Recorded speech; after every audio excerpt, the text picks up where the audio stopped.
There's a lot of fear in today's real estate market. I hate fear. It's everywhere around us, feeds on itself, and spreads like wildfire. I have never, and I imagine it's the same for you, liked any destination I arrived at from a fear-based decision. Fear is a liar and a thief, and has robbed us of so very, very much. There are rational and irrational fears. Irrational fears are relatively easier to combat, for they do not have a sound base to stand on. When we apply reason, we can usually face and talk ourselves out of our irrational fears.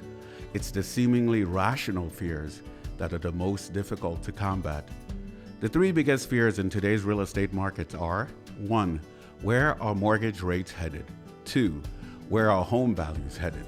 And 3. Is a recession coming around the corner? The same antidotes for irrational fears, reason and facts, would dissipate rational fears. I call the present real estate market fears seemingly rational, because they too evaporate when reason and facts are applied to them. Convert the letters in the word fear to an acronym, and they spell out the perfect description for the three biggest fears we see in today's real estate market.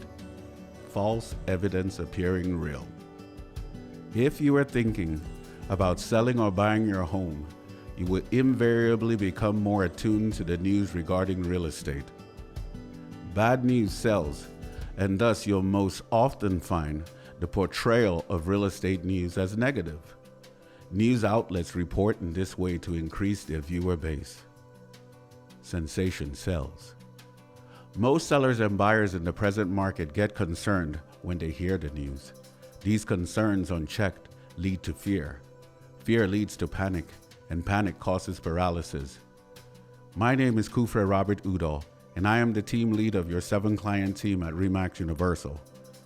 Let's take a closer look at the three biggest fears in today's residential real estate market and examine them with facts and reason. If you are watching this video, you should have already decided if you want to sell or buy your home. In fact, I believe it's imperative for you to do so. You don't want to look at the market or the news to determine if you should buy or sell. You want, and I dare say need, to make that decision yourself, outside of the market and any opinion that is not your own. I make the case for this proposition in greater depth in the video entitled 3 Secrets to Successfully Selling and Buying Real Estate in Northwest Houston. There's a link to that video in the description. You should watch that video before this one. Just before we delve into addressing these market fears, I have to insert an important disclaimer. I am a realtor and not an economist. I'm sharing thoughts and opinions derived from listening to other experts. I am not infallible, neither are they, and neither is the information that I share. I called information from people a lot smarter than me, and sources whom I deemed reliable. However, the only source of infallible, inerrant, and unchanging information available to mankind is the Bible. Fear number 1. Or rather, I should say concern. Concern number 1. I like the word concern better than the word fear. Where are mortgage rates headed? The answer is that no one knows for sure. However, we can look at certain things and form an opinion where we think they're headed. Mortgage rates are based on the spread between the 10-year Treasury yield and the 30-year mortgage rate. Spread in a mortgage is the fixed percentage of interest which the bank charges for lending us its money, with the 10-year Treasury yield rate being the floor. The spread is what banks use to make money on their loans. In the spread is the profit the banks make on giving us the capital to buy a home. For almost 50 years, the 30-year mortgage rate has moved in unison with the 10-year Treasury yield, with the average spread being at 1.72 points. In recent years, that spread has been on the rise and reaching as high as 3 points in November of 2023, according to Freddie Mac. The average spread in 2023, as you can see, is 2.775. Thus, the spread alone accounted for mortgage rates being up 1.25 points. As this Sundaji of home economists says, by far, the biggest reason the gap between mortgage rates and Treasury yields widened is because prepayment risk rose. What does he mean by this? Banks and mortgage companies have to make money to stay in business. Most mortgages do not have prepayment penalty clauses. Thus, if a bank lends you money at 7.25%, they are afraid that when you refinance your home at lower rates, and we anticipate lower rates are coming, as a matter of fact, they're presently dropping, they are afraid they will lose the profit they planned on making through the interest they charged you over the life of the loan. So preempting this, the banks decided to collect a portion of their profits up front for lending you the money. Hence, the larger than normal spread. The global pandemic of COVID prompted the Fed to lower interest rates to unheard of levels in 2020. The lower rates stimulated the economy, leading to the threat of inflation running out of control. The Fed had to slow down the economy that had been primed up. Through 2022 and 2023, the Fed put forward an aggressive series of interest rate hikes, 11 in all. The hikes started in March of 2022. This chart represents the rate hikes in basis points. See how consistent and aggressive they were.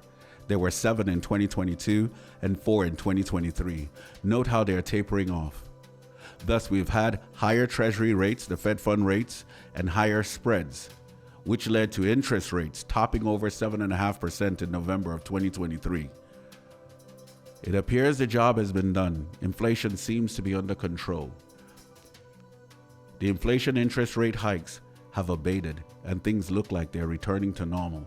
Although no one can say for certain, the general consensus among economists is that the Treasury rate will be lowered in 2024, which will in turn lead to lower interest rates. The spread will tighten closer to 2, which will also contribute to lowering rates. Thus, rates in the near future, barring no unforeseen cataclysmic event occurring, will drop to around 5.5%. When will this happen? No one knows for sure. Lawrence Yun, chief economist for the National Association of Realtors, thinks it will be by the middle of 2024. As this Sundaji strategy with home economics gives it about a year. He says, the bottom line is that interest rates are likely to be lower, perhaps even lower than many optimists think in the weeks and months to come. A year from now, I think it's more likely than not mortgage rates are back under 6%. What has this meant for buyers and sellers in Northwest Houston? We have seen an increase in the number of homes for sale as the interest rate hikes slowed buyer activities. Many buyers postponed their home search as they were contending with interest rates higher than they had ever been in over 20 years. The average interest rate for 2023, according to Bankrate.com, is 7%. The last time rates had an annual average of 7% was in 2001, where they averaged 7.01%.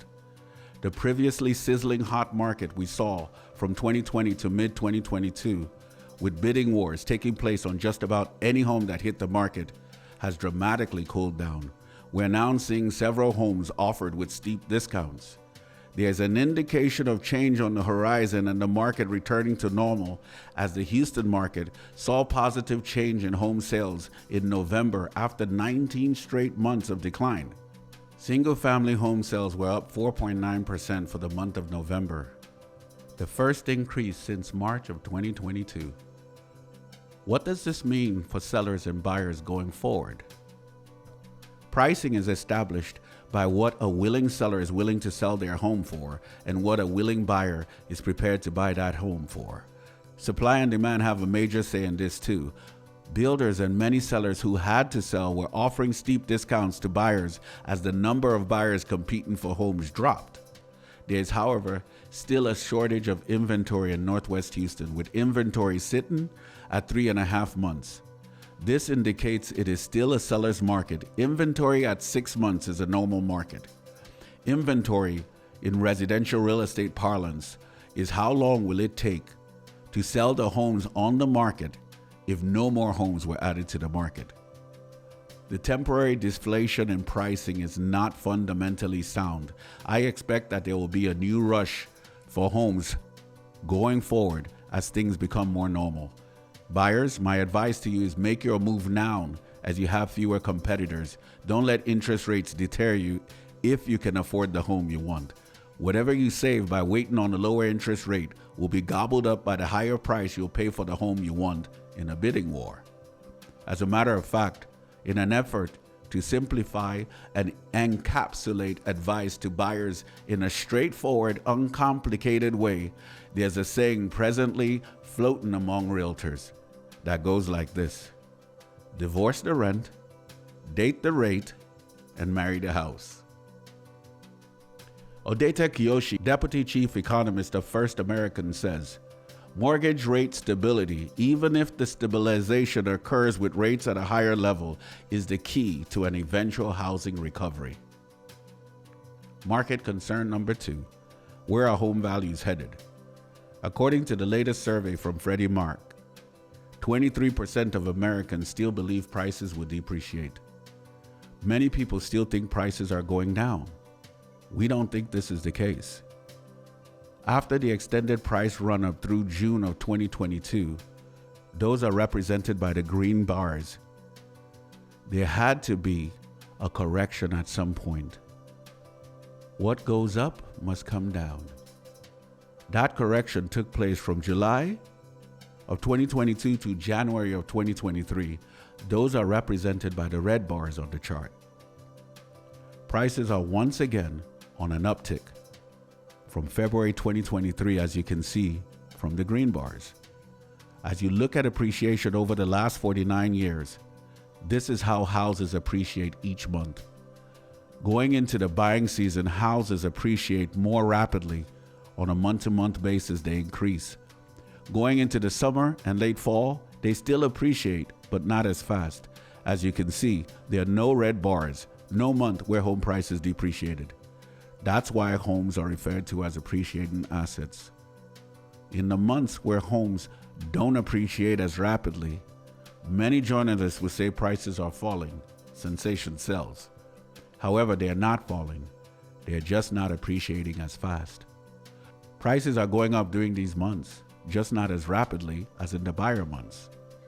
Comparing the 49-year average to 2023, you can see that we're heading back to normal.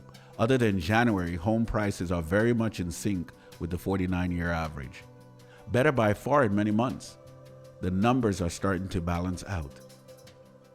The chart is through August. However, the pattern is still consistent all the way through October, according to KCM founder Steve Harney. It is said that perception is reality. 100 economists, analysts, and market experts surveyed by Parsamics are optimistic, as the home price expectation survey indicates. Here are their forecasts over 5 years. Steady growth is the sentiment. Nothing crazy like the unicorn years of 2020, 2021, and the first half of 2022, but a steady, little less than normal equity buildup. The facts, reason, and history indicate home values are headed upwards. Sellers, be patient if your home is on the market. You're in a good place. Buyers, act now and do not wait if you've decided to buy a home. Market concern number 3. Is there a recession coming around the corner? According to the latest survey of economists surveyed by the Wall Street Journal, taken in October of 2022 and October of 2023, a year ago, 63% of those economists thought so. The number is drastically lower now. Only 48% believe so. This was the first time in a year that the number dropped under 50%. That is still close to 50-50. It could swing either way. Well, what happens in a recession? People lose their jobs. Unemployment becomes a great concern. The present unemployment rate is 3.9%. Let's say we did have a recession and the unemployment rate went up. We will still likely be under the 75-year average unemployment rate of 5.7%. The question is, if a recession does occur, will it crash the real estate market? Will the unemployment rate climb to rates like we saw in the great financial crisis of 2008 to 2012, where the rate was as high as 8.3%? Here is where the economists believe the unemployment rate will be over the next 3 years. Even though a large percentage of economists surveyed by the Wall Street Journal think we might have a recession, the projected unemployment rate during those years remain under the 75-year average. and well below the 8.3% financial crisis levels of 2008 to 2012. What about foreclosures, some will ask? We see foreclosures coming rapidly, which is a prelude to a recession. Foreclosures are up. Sacramento appraiser captures things for us perfectly. They posted on one of their social media accounts the stunning and disconcerting news that short sales in Sacramento were up 100%. And then they posted the next line with a smiley face. Last year we had one, this year we had two. When you're dealing with a real low number, the percentage increase doesn't mean anything. People have had way too much equity in their homes in recent years, which has led to very few foreclosures. All they had to do in dire financial straits is to sell their home. This is the number of foreclosure filings annually going back all the way to 2005. As you can see, they are lower than they have ever been. So, when you hear that foreclosures are up over 100% compared to 2 years ago, of course they are, because we could barely foreclose on anyone 2 years ago. The real numbers show we do not have a foreclosure problem. As a matter of fact, serious delinquencies are on a decline. There are more people paying their mortgages now than any time in American history. We presently have the lowest delinquency rate ever. Finally, if a recession does come, it does not mean automatically that home prices fall. Check out this slide derived from Core Logic. As you can see, in 4 of the last 6 recessions, housing prices went up. In 2008, it was the housing market that caused the recession, and thus home prices were devastated. However, in the other 5 recessions, one time they went down a little less than 2% during the recession, and 4 times they went up. In 3 of the 4 times, they had over normal appreciation. In concluding, thanks for listening, friends. Examine the facts and you will see that the 3 biggest fears in the present real estate market are illusory. Do not be afraid. My advice, sellers, be patient if your home is on the market. You're in a good place. Buyers, act now and do not wait if you've decided to buy. Thanks once again for listening. Call us at 281-729-8433 with any of your real estate questions, or drop us a line at info@your7clientteam.com. Subscribe to the channel to keep informed on selling or buying real estate. Thank you.